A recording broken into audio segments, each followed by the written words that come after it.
All right, cool. Good morning, everyone, and welcome to Joe Sammet Live for Monday, May the 25th, 2020. Just wanted to welcome you all for our second session on credit issues, credit repair, credit recovery, and basic credit knowledge. So today I have a very special guest that I'm going to be introducing in just one quick second. One thing I want to just mention to all of the viewers and listeners today is that as being in the business for the 20 some odd years that I have been, I've realized that everybody has a story, everybody has a history, everybody has something that's interesting about them, good, bad, or ugly, but everybody has a story that takes them through life and gets them where they are today. Again, and one of the biggest stories we hear all the time is credit issues, credit repair, and credit hurdles that people have run into. So I've had the opportunity to meet this individual many years ago.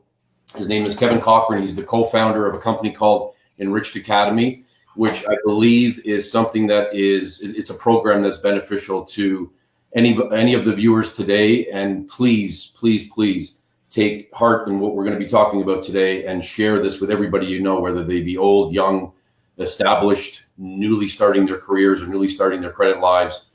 Because credit is something that is going to go with you throughout your entire life and career. It's your signature, and I say that to everybody. So without further ado, I want to introduce Kevin Cochran. Kevin Cochran is, again, the co-founder of Enriched Academy. So Kevin, thanks for joining us today, and perhaps you can tell us a little bit about who you are and what you're all about.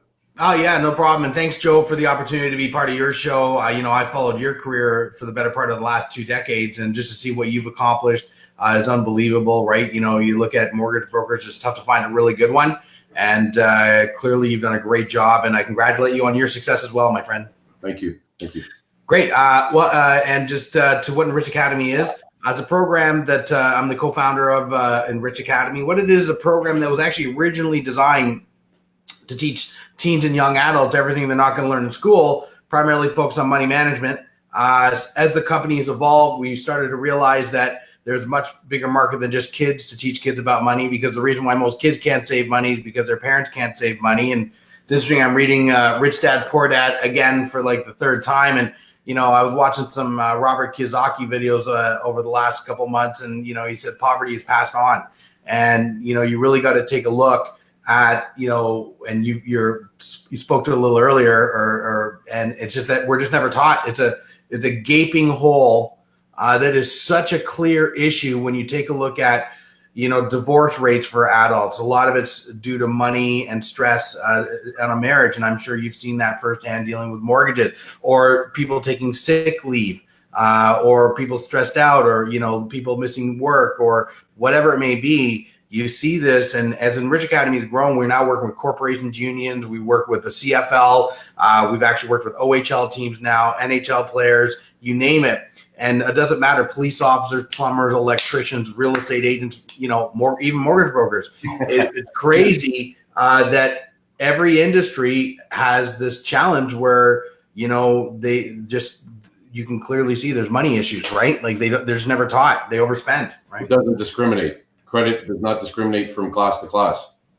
It doesn't, right? We'll do one of our live events, and we'll have a plumber in the room making $90,000 a year, and his net worth is higher than a lawyer in the same room making $500,000 a year. And for some reason, as human beings, maybe we're just hardwired this way. I don't know, because I was growing up as well. You think the more money you make, the higher net worth is. It's not. It has nothing to do with it, right? Same thing with NHL. I've worked with NHL players that make $1 million a year, and they have a higher net worth than other NHL players making $5 million a year. Mm-hmm. Right? It doesn't matter. Police officers, you can go on and on and on. I've met mortgage brokers. I've met real estate agents making $100,000 a year, and they have a higher net worth than other agents making $1 million a year. It doesn't matter.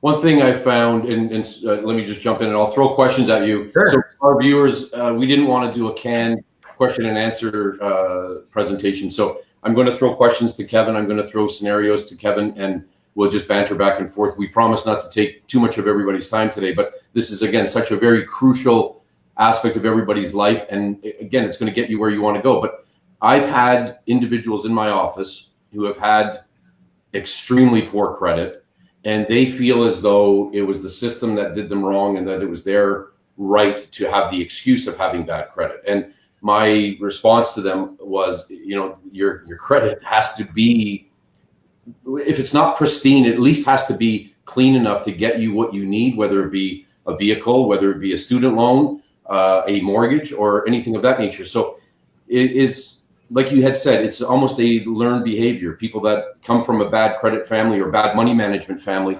they most likely, if they don't have intervention, or if they don't take things a little bit seriously, they most likely will follow that path. So what are things that people can do at a very young age or at a very old age to help get themselves into the mindset of keeping good credit?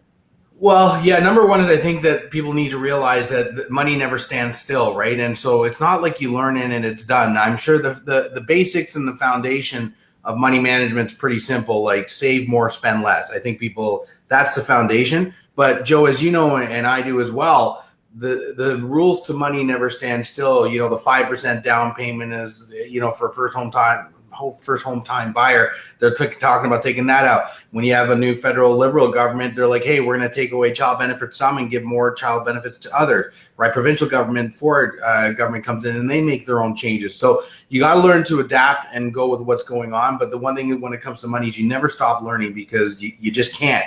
And what blows me away is that, you know, the amount of time we spend learning how to make money our whole career. It's why you go to school. Why do you go to school? To get skills. And what do you do with those skills? You put them on a resume and somebody hires you for those skills, or you start your own company and people pay you for your services. And then what happens is, you know, as we do our job more and more, you get promoted. They're like, you're doing a great job. You're working a lot of hours. We want to give you a promotion. Here's some more skills. We're going to train you to be now the manager and now the district, you know, manager. And we make more and more money, but we don't spend any time learning how to manage and save it. And, you know, you spend 40 hours a week, not including commuting time back and forth. That's 160 hours a month. And you start going, man, like all you have to do is spend an hour. You spend 160 hours a week at work. Spend an hour or two learning to make money, to get all this money. You miss family events. You're like, oh, I wish I missed it. I missed that, you know, karate belt test. And all this stuff I hear from all the customers that we deal with. And all it takes is an hour just to manage that 160 hours you put into it. So you just touched on something really interesting, because with all these promotions or all these move up, as people are moving up the ladder, the one thing that happens is they now have more money to spend and things to spend it on. And you're right, they're not managing it properly. And regardless of how much you make at the end of the month, there's still not enough money left over in a lot of cases, because they've spent more than they earned. And by earning more, it just gave them license to spend more. So I think it's fundamental for people to put themselves on some sort of a budget, because I've heard many years ago that you'll never track every dollar you spend. But if you put yourself on a budget, a forecast going forward, and you have an idea as to what your income is going to be, your fixed income, you have an idea as to what your fixed expenses will be, you then can manage your variables a lot better once you at least know what your obligations are.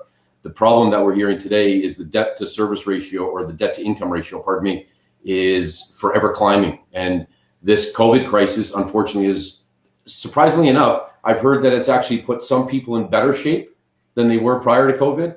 But for those that didn't manage things properly, whether they be a business owner, whether they be an employee that just had mortgage payments and car payments to make, if they didn't manage it properly beforehand, then they're going to be running into issues now. The thing that I find funny is growing up, my parents always said to me, make sure you have 3 months of savings in the bank. You have to be able to withstand a downturn in the economy for at least 3 months. Nobody ever saw this coming. And a lot of people couldn't withstand a month of a downturn or 2 months. So what can people do to prepare for that in advance? Yeah, well, I really hope people learn from their lessons. And I have a good friend of mine. His name is David Black. He's a commercial agent out in Markham, Ontario, and he's 61. He's been a mentor of mine for many years. And he said something to me, and I never forgot, scared the crap out of me. And he sat there and said this about 4 years ago. He said, Kev, you don't know what a recession is. He goes, anybody 49, he's like 1990, 1989, for 5 years, that's when the real estate market every year took a hit between 1990. And he said, Kevin, that's where people take a 20 to 30% pay cut for years, not a couple months. Yeah. And when he said that, I was like, oh my gosh, like that's true. And because you take a look at it, I watched this movie over the weekend. I've seen it. It's one of my favorite movies called So This Is 40. I don't know if you've ever seen it or not. It's got Paul Rudd. It's just a comedy, right? It's just like what life's like when you turn your 40s. At the very end of the movie, Paul Rudd's a struggling music producer. It's kind of a runoff of the movie Knocked Up with Seth Rogen. And anyways, at the very end, this old gentleman says, you want to know the secret to life financially? He goes, have a small nut. Have a small overhead on a month-to-month basis.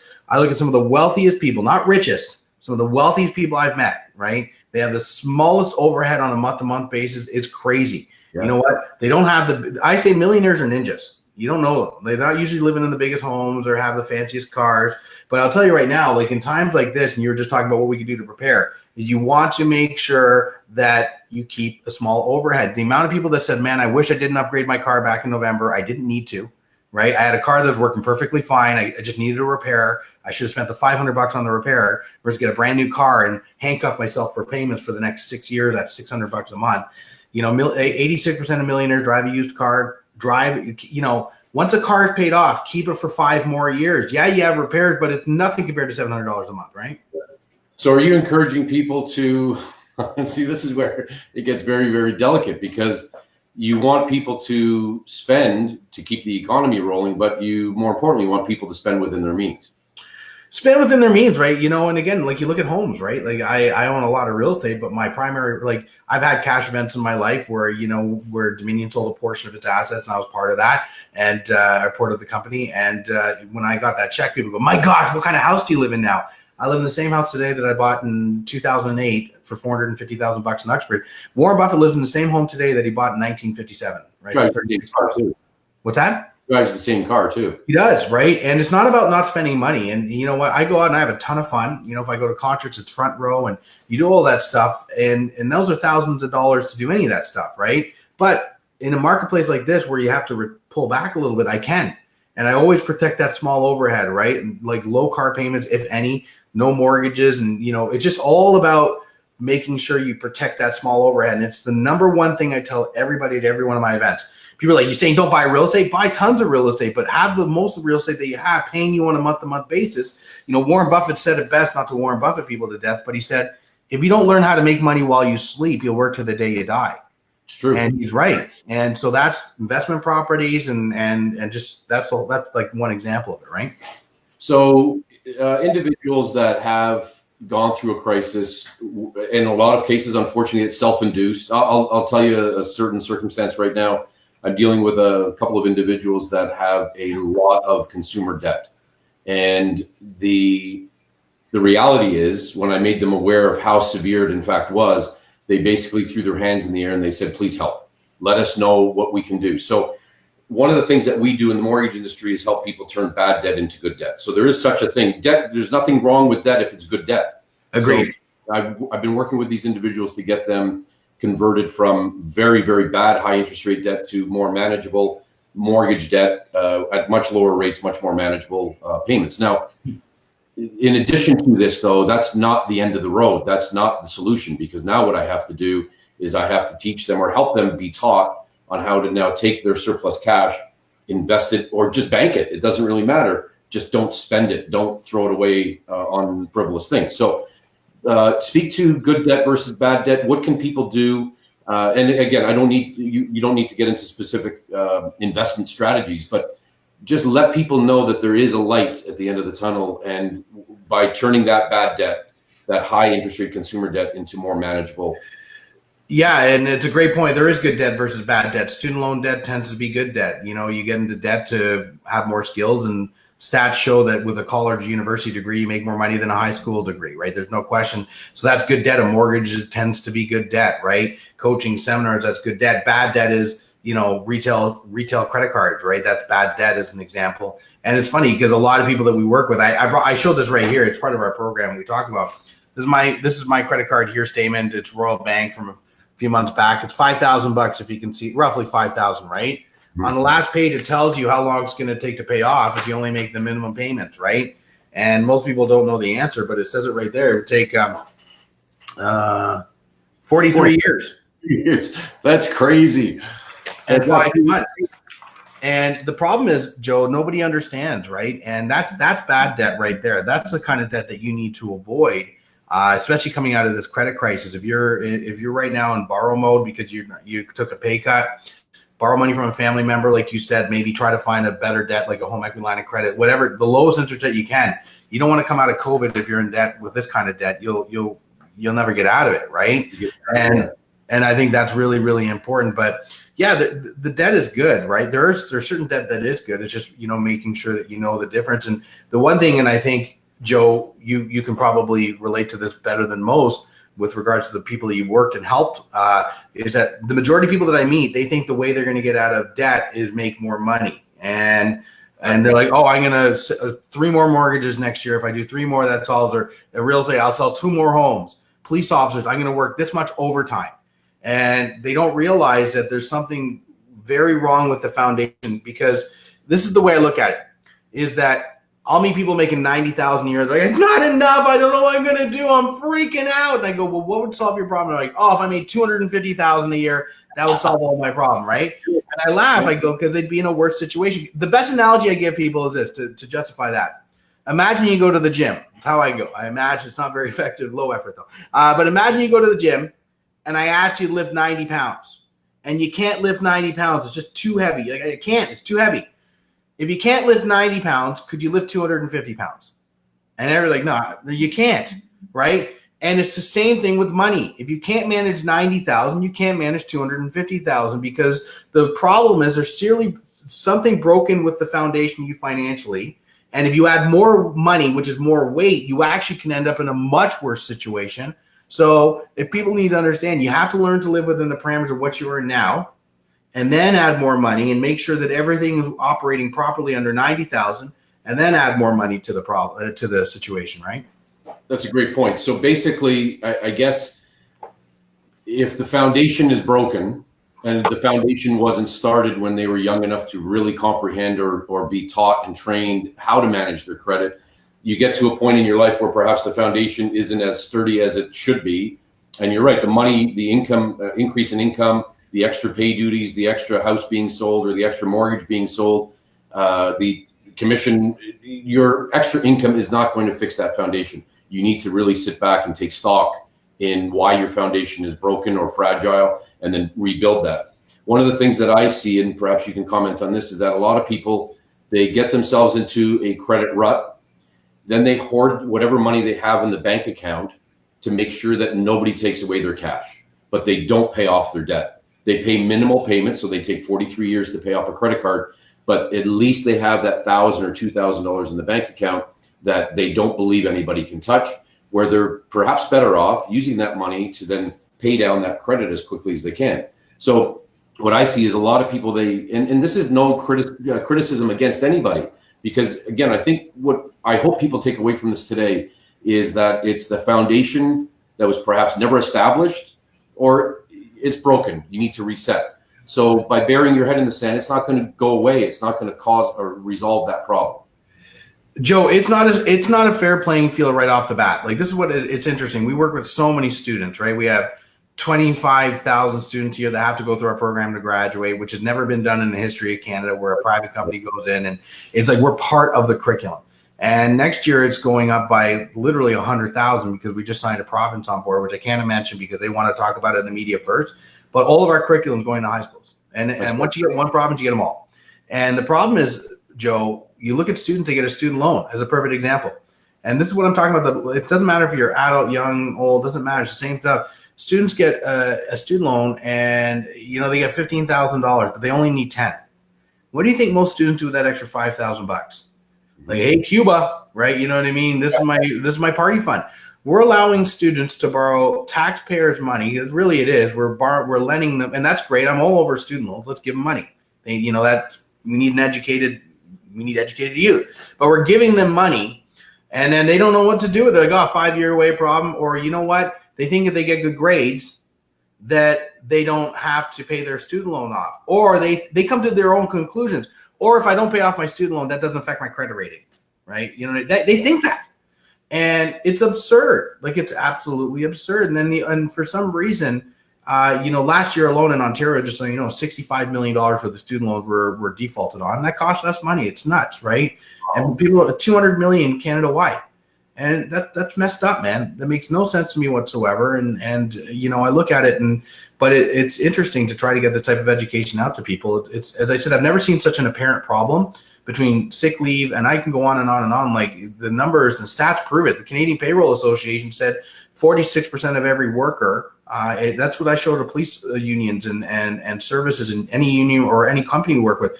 46% of workers will spend time during work dealing with money problems on a week-to-week basis. No question. Sure. And we're paying them. We're paying police officers to be in a cruiser, right? And they do such a great job. I have so much respect for police officers.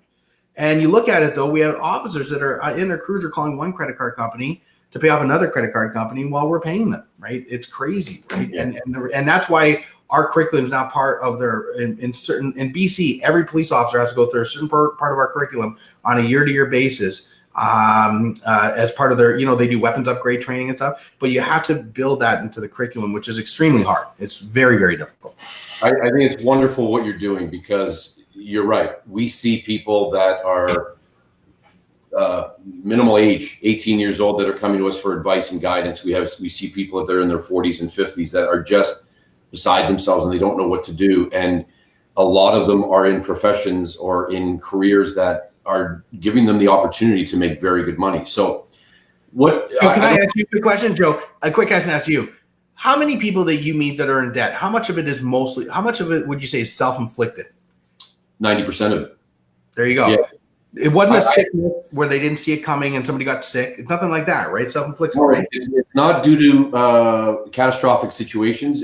For the most part, I've had people that said to me, that Home Depot bill is because I put a new deck in my yard. So you put a new deck in your yard, which now you have to pay for because it wasn't a free program that Home Depot had that they're going to furnish everybody with a free deck. So you bought it, you spent it, now you need to pay for it. So from that standpoint, I think and again, I'm generalizing, so I do apologize, but there's a huge misconception as to what right you have to take on debt. And I believe that your right or an individual's fundamental right to enjoy their lifestyle is to enjoy it while still being able to afford to pay for it. And from that standpoint, all the points you mentioned earlier about making more is not going to make the problem go away. It's the source of credit that you have that needs to be managed very, very carefully. And where can people start? So, and I am going to plug you now, and I know you didn't want this to be an Enriched Academy plug, but I believe, as I mentioned right at the onset of this call today, everybody watching needs to share this with their youngest friends and relatives, their oldest friends and relatives, because the sad thing about credit is it comes with a self-perceived stigma. A lot of people believe they can't talk to anybody about it because they're embarrassed. And I don't think that's the case. I believe, and I truly do mean this, where I'll sit down with people that have got themselves into an issue.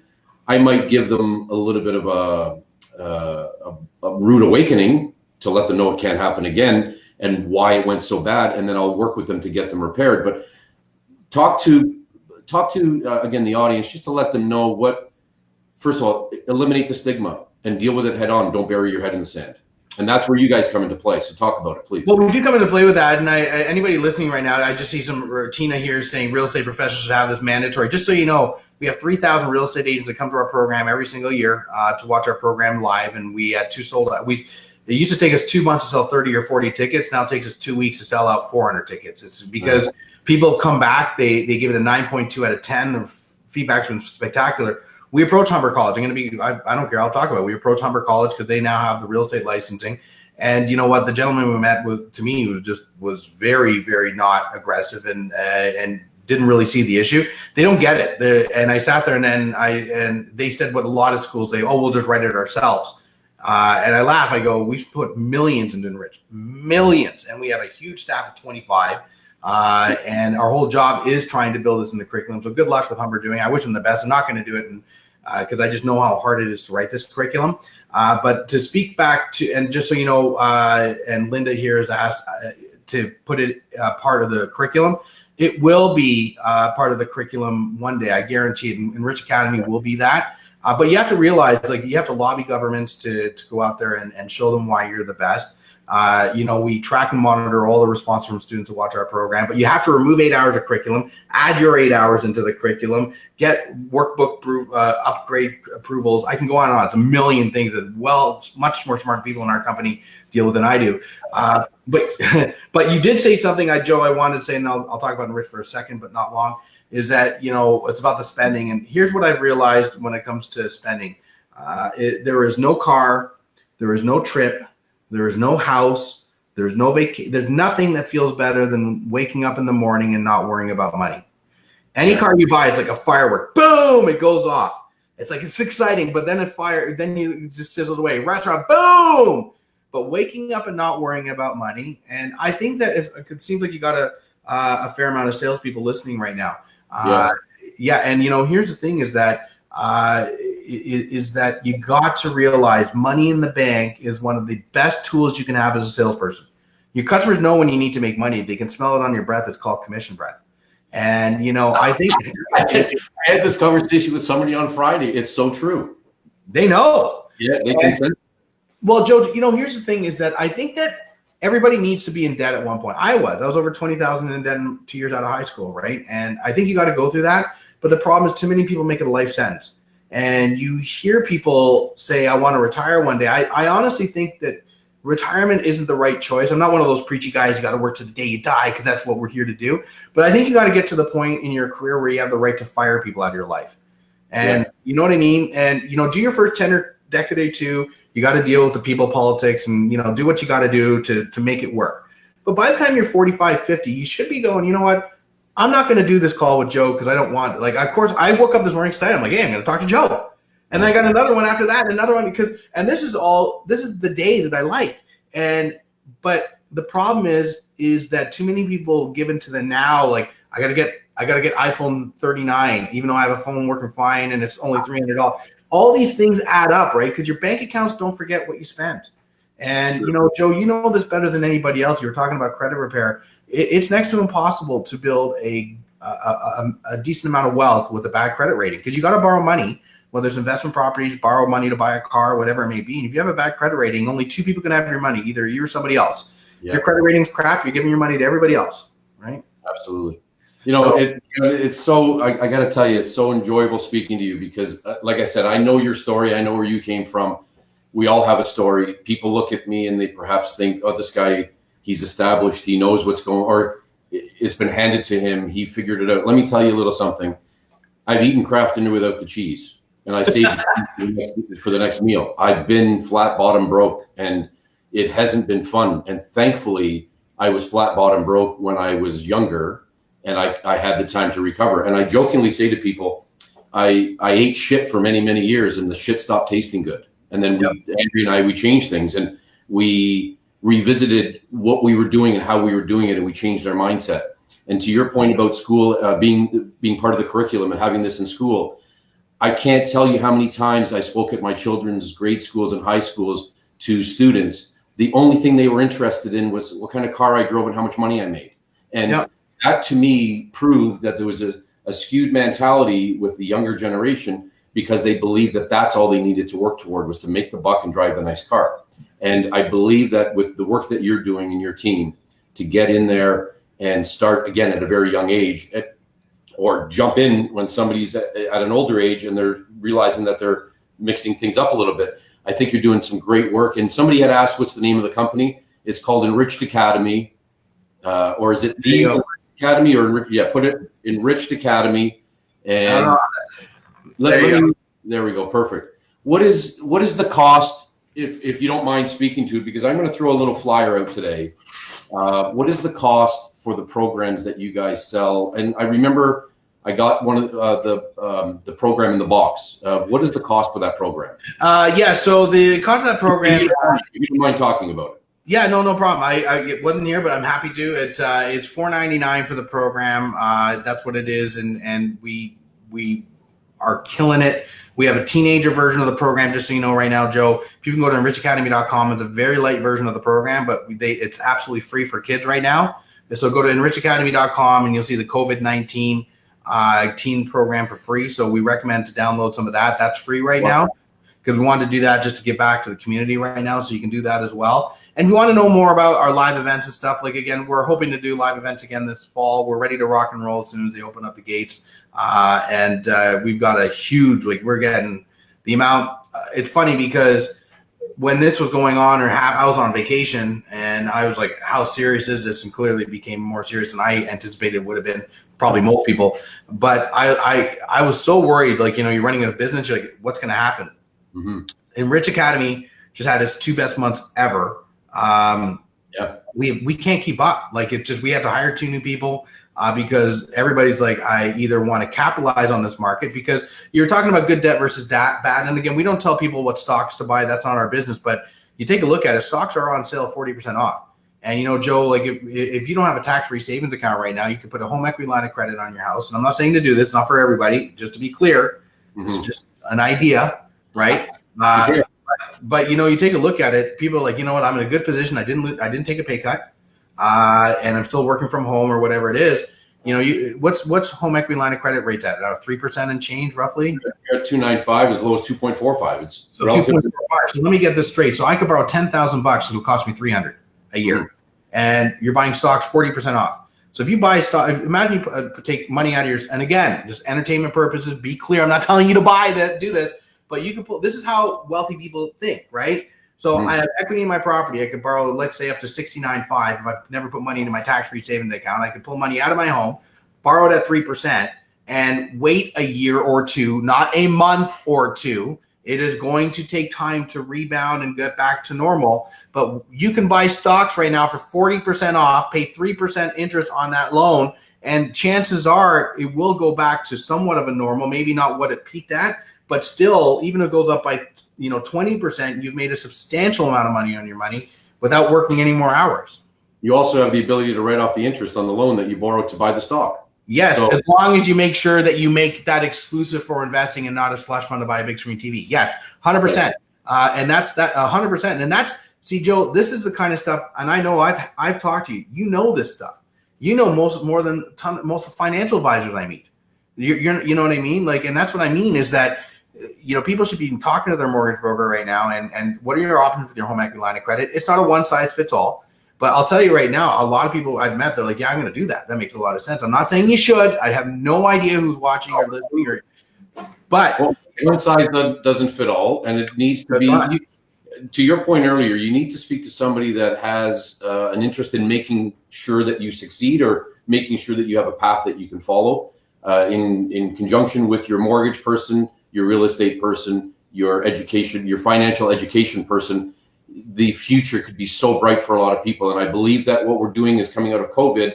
A lot of people are a lot more refreshed and have a lot more positive attitude as to where they want to be. Perhaps if this were to ever happen again down the road, they want to make sure that they use this opportunity to get themselves out of a bad situation. Joe, here's some bad news for your listeners. Not that I want to give bad news. If you're in your 20s, 30s, or 40s, or even 50s, something like this is going to happen again. Unless people have a short memory, but every decade, something that we've never seen happens. 2008, financial institutions that have been around for 100 years went bankrupt, right? Now, never anything like that.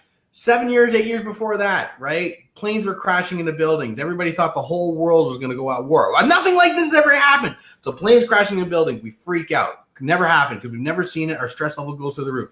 2008, financial institution crashed. Never seen anything like this. And this is just something else that we've never seen before.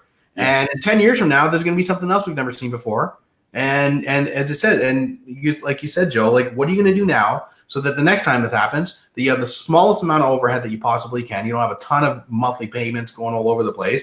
And 2, you have passive income coming in through whatever property or whatever you own, right? Fantastic. Well, listen, I've taken a half an hour of your time. Always happy. What I'd like to do, again, as a little bit of a flyer, because I believe in this 100%. And I don't know exactly how we're going to structure this. So Sarah, my administrator of this program, she's going to get mad at me now because I'm probably going to mess it up. But what I would like to do is I want everybody that's watching to share this video. I want you to reach out and send me a personal message on Facebook. And what we will do is, what day is it today? It's Monday. On Friday of this week, I'm going to legitimately raffle off, because we have a program that does that apparently. We're going to raffle off one of your $4.99 packages. So what I'd like to do is I'd encourage everybody to get students to take advantage of this program now, because you had said that they have free online, you have free online courses for students. Joe, I'm going to donate 3 to you. You're donating 3? Yeah. Okay, so I'll pay for 1. That means we have 4. So okay. Thank you. No problem. So everybody, please, again, we've had some great questions. Just take your credit very, very seriously. Learn. Don't be afraid to ask.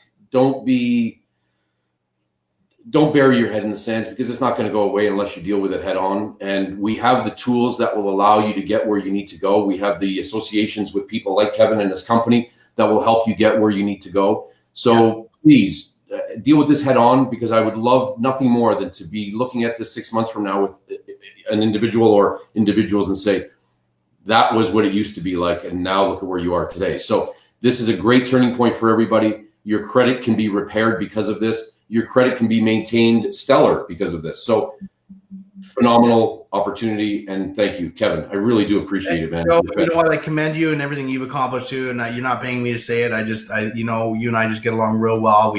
Over the last 20 years, you're just a great guy, and just keep going. Teenagers can go to the online course for free. Yes, Jackie, you can. And also, we have offices in BC and Ontario. So there you go. But go to taken care of everybody. What's that? I said everybody will be well taken care of. Good to go. Perfect. Hey, Kevin, Thanks, Joe. All the best. Stay safe. Okay, bye. Thanks, Sarah, for all your help. Hey, thank you. Bye-bye now.